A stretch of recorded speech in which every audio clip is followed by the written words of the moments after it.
பாலும் தெளி தேனும் பாகும் பருப்பும் இவை நான்கும் கலந்துனக்கு நான் தருவேன்.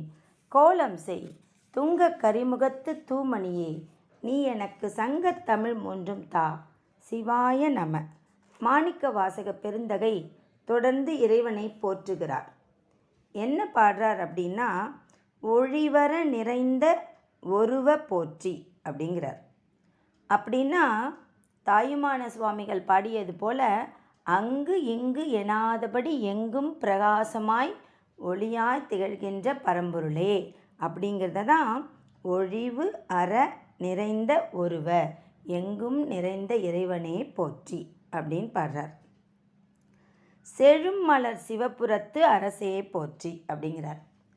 செழுமையான மலர்கள் பூத்துள்ள சிவபுரத்துக்கு தலைவா போற்றி. எதற்காக சிவபுரத்தை செழுமையான மலர் அப்படின்னு சொன்னார்னா, ரொம்ப வளமான அழகிய பூக்கள் ரொம்ப அழகான நிறத்தோடு காணப்படும், நல்ல நறுமணத்தை கொண்டிருக்கும். வண்டுகள் எங்கேயாவது பறந்து போயிட்டு இருந்தால் இந்த பூக்கள் என்ன பண்ணுமா, அழகான நிறத்தையும் மணத்தையும் காட்டி வண்டுகளை தன்பால் ஈர்க்குமாம். அதுபோல் சிவபெருமானே, நீ என்ன பண்ணுற, உன்னுடைய அழகான வண்ணத்தையும் உன்னுடைய அன்பையும் எங்கள் மேலே வீசி நீ அப்படியே வண்டுகளை எப்படி பூக்கள் இழுக்கிறதோ அதே போல் பக்தர்களை உன் பக்கம் இழுத்துக்கொள்கிறாய். அப்படிப்பட்ட சிவபுரத்து அரசே போற்றி அப்படிங்கிறார். கழுநீர் மாலை கடவுள் போற்றி அப்படிங்கிறார். செங்கழுநீர் மாலை அணிந்திருக்கும் கடவுளே போற்றி. அப்புறம் என்ன சொல்கிறாரு, தொழுவார் மையல் துணிப்பாய் போற்றிங்கிறார். உன்னை வணங்குவாங்க இல்லையா, அவங்க மனசில் அஞ்ஞான இருள் இருக்கும் இல்லையா, அதையெல்லாம் நீ அகற்றி விடுவாய். விலங்குகள் தான் பகுத்தறிவு இல்லாமல் இருக்கும், பொருள்களை கண்டு ரொம்ப மயங்கி போயிடும். ஆனால் மனிதர்களுக்கு பகுத்தறிவு கொடுத்துருக்கிறார் இறைவன். அதனால் அந்த என்ன செய்யணும்னா, மயக்கம் கொள்ளாமல் இறைவனை அடைய வேணும். சமயத்தில் என்ன நடக்குது அப்படின்னா, பகுத்தறிவுன்னு மனிதர்கள் என்ன செய்கிறாங்க, அறியாமையில் மூழ்கி போயிடுறாங்களே, எல்லாத்துக்கும் ப்ரூஃப் கேட்குறாங்களே. அதனால் அவங்க என்ன பண்ணுறாங்க, பகுத்தறிவாலேயே மயக்கம் உண்டாகி விடுகிறது. ஆனால் நீ என்ன தெரியுமா செய்கிற, நீதான் சகலமும் அப்படின்னு உன்னையே வணங்குகிற வழிபடுகிற ஆத்மாக்கள் மீது அன்பு கொள்கிறாய். அன்பு கொண்டு என்ன செய்கிற, நீ அவங்களுக்கு இந்த மயக்கம் உண்டாகாதவாறு மையலை துணிப்பாய் போற்றி நீ துணித்து விடுகிறாய், நிறுத்தி விடுகிறாய், அஞ்ஞான இருளை சுத்தமாக அகற்றி விடுகிறாய். அதனால் அகற்றுபவனே போற்றி அப்படின்னு பாடுறார். அப்புறம் என்ன சொல்கிறாரு, பிழைப்பு வாய்ப்பு ஒன்று அறியா நாயேன் குழைத்த சொல் மாலை கொண்டருள் போற்றி அப்படிங்கிறார். இறைவா, குழைத்த பிழைப்பு அப்படின்னா என்ன அர்த்தம்னா, தப்பு ஏதாவது செஞ்சிட்டன்னா. வாய்ப்பு அப்படின்னா ஒழுங்கு, இல்லை தப்பே செய்யாமல் ஒழுங்காக இருந்தனா. அதெல்லாம் எனக்கு தெரியாதே, நான் இப்போ உனக்காக பாடுறேன். எனக்கு ஆனால் தமிழில் எது பொருந்தும் எது பொருந்தாது, எது நல்ல சொல், ஏதாவது குற்றமான சொல், ஏதேனும் பொருளுக்கு சரியாக இருக்குமா தப்பாக இருக்குமா, இந்த அறிவுலாம் எனக்கு எதுவுமே தெரியாது. எது நல்லது எது கெட்டது, எது தக்கது எது தகாதது, எது பொருந்துவது எது பொருந்தாதது அப்படிலாம் எனக்கு தெரியவே தெரியாது. ஏன்னா நான் நாயினும் கடையேன். ஆனால் எனக்கு ரொம்ப ஆசையாக இருக்குது, என் மனசெல்லாம் குழைஞ்சி போச்சு. இந்த குழைந்த மனதோடு தான் நான் உனக்கு சொல் மாலை சூட்டுகிறேன். உனக்காக நான் என்ன பண்ணுறேன், பூ மாலை கட்டுற மாதிரி சொல் மாலை சூட்டுகிறேன்.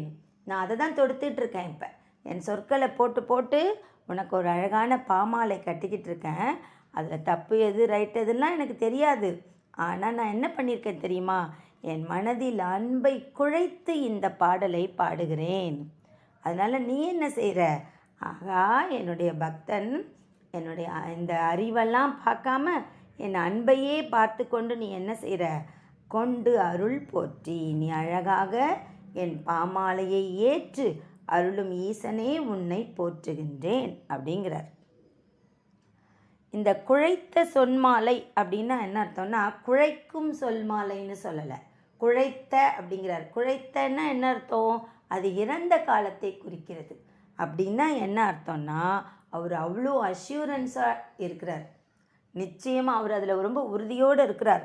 கண்டிப்பாக நான் மனசு குழைய பாடினேன்னா இறைவன் அருளத்தானே செய்வார் அப்படிங்கிற ஒரு அழகான தீட்சண்யமான தீர்க்க தரிசனமான பாடல் அது. இதை தான் வள்ளலார் சுவாமிகள் என்ன பண்ணுறாரு, இந்த திருவாசகத்தை பாடின பிறகு தன்னோட திருவருட்பால பாடுறாராம். வாட்டம் இலா மாணிக்க வாசக நின் வாசகத்தை கேட்ட பொழுது அங்கிருந்த கீழ் பறவை சாதிகளும் வேட்டம் உறும் பொல்லா விலங்குகளும் மெஞ்ஞான நாட்டம் உறும் என்னில் இங்கு நான் அடைதல் வியப்பன்றே அப்படின்னு பாடுறார். மாணிக்க வாசக பெருந்தகையே, நீ என்ன பண்ணுற, உன்னுடைய திருவாசகத்தில் அப்படியே அன்பை குழைச்சி கொடுத்துருக்க. அதனால் விலங்குகளும் பறவைகளும் கூட அந்த பாடலை கேட்டால் மயங்கி போகுது, அப்படியே அது உருகி போகுது. அப்படி இந்த மிருகங்களும் பறவைகளுமே மயங்கும்போது மனிதனான நான் அப்படியே இருந்துருவேனா என்ன? நானும் குழஞ்சி போகிறேன். இதில் ஒன்றும் ஆச்சரியமே இல்லை அப்படின்னு சொல்கிறாராம் வள்ளலார் சுவாமிகள். அதனால தான் அன்பு வழி நடக்கிறது ஒன்று தான் அகத்தை குழைத்து அனுகூலமாய் மாற்றும். இங்கே பகுத்தறிவு பயன்படாது இறைவனை அடைய. அதனால் அப்படி பாடுகின்றார் வள்ளலார் சுவாமிகளும். அன்பு வழியில் சென்றால் இறைவன் யார், இறைவன் எப்படி நமக்கு அகப்படுவான் அப்படிங்கிறது நமக்கு ரொம்ப ரொம்ப ஈஸியாக தெரிஞ்சிடும் அப்படின்னு சொல்கிறார். அதுக்கப்புறம் அவர் என்ன சொல்கிறாருன்னா, புறம் பல எரித்த புராண போற்றி, அதாவது திரிபுரங்களை சம்ஹாரம் செய்த மிக மிக பழமையான பரம்பொருளே போற்றி அப்படிங்கிறார். நீ அனைத்தையும் மூன்று குணங்களை அறுத்து நீ இறைவன் பால் சிந்தனையை கொண்டு போவாய். உன் திருவடிகளில் என் மனது பதியும்படி நீ செய்து விடுவாய். அப்படிப்பட்ட இறைவனே போற்றி. பரம்பரம் சோதி பரனே போற்றி.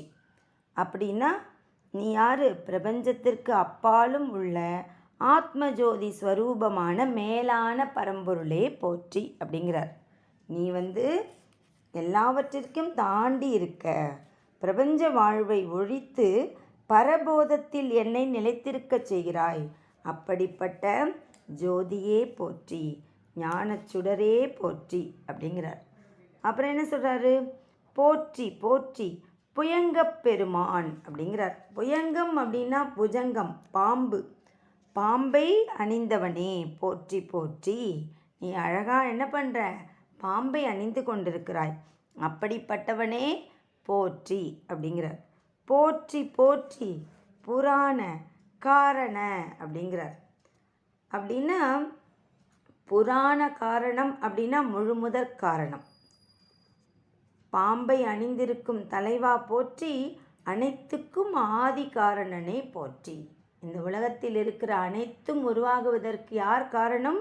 நீதான் ஆதி மூலம், ஆதி காரணன். அப்படிப்பட்ட இறைவா போற்றி. அப்புறம் என்ன சொல்கிறாரு? போற்றி போற்றி ஜெய ஜெய போற்றி. ஜெயம்னா என்ன? வெற்றி. ஆனால் நீ என்ன செய்கிற? நிறைய திருவிளையாடல் விளையாடுறியே இந்த உலகத்துக்கு யாருக்காக?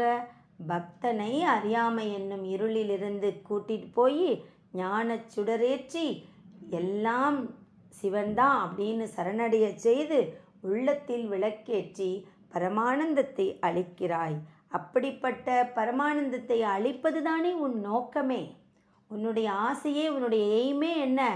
பக்தர்களை அறியாமை என்னும் இருட்டிலிருந்து எடுத்து ஞான சுடரேற்றி அழகான அறிவு என்னும் அந்த பேரருளால் அறிவு என்னும் கனியை அளிப்பவன் தானே நீ. அதனால் நீ என்ன செய்கிற? ஜெய ஜெய. ஜெய ஜெயன்னா என்ன அர்த்தம்? உன்னுடைய எய்மில், உன்னுடைய நோக்கத்தில் நீ வெற்றி பெற்று விட்டாய். நீ என்ன செய்த? உன்னுடைய அடியார்களையெல்லாம் உன் பக்கம் இழுக்கணும்னு நினச்சல்ல, அது கிடைத்து விட்டதே. அதனால தானே நீ எனக்கு ஞான உபதேசம் பண்ண திருப்பெருந்துறையில். என் மனதெல்லாம் நீயே இருக்கிறாயே. இது உனக்கு கிடைத்த வெற்றி மட்டுமல்ல, எனக்கு கிடைத்த வெற்றியும் தான். அதனால் போற்றி போற்றி ஜெய ஜெய போற்றி அப்படின்னு சொல்லிட்டு மாணிக்க வாசக பெருமான் இதை ஒரு ஆன்ம யாத்திரையாகவே கொள்கிறார். ஸ்பிரிச்சுவல் ஜேர்னி அப்படின்னு சொல்லுவோம் இல்லையா? இந்த ஆத்மா என்ன செய்யணும்? இதோடைய குறிக்கோள் தான் என்ன அப்படின்னா பல்லாயிரக்கணக்கான ஆண்டுகளாகவே ஆத்மாவின் குறிக்கோள் என்ன அப்படின்னா, தெய்வம் என்பது ஓர் சித்தம் உண்டாகி அவனுடைய சேவடியை போற்றி போற்றி அவனுடைய திருவடியில் புகழ்வதே ஆகும். அதனை வலியுறுத்துகவே இந்த சுவாமி மாணிக்கவாசக பெருந்தகை என்ன பண்ணியிருக்காரு, சிவபெருமானை 140 அடிகளில் போற்றி போற்றி என்று பாடுகிறார். நாமும் சிவபெருமானின் திருவடிகளை போற்றுவோம், அவருடைய நல்லருளை பெறுவோம். திருச்சிற்றம்பலம், திருச்சிற்றம்பலம், திருச்சிற்றம்பலம்.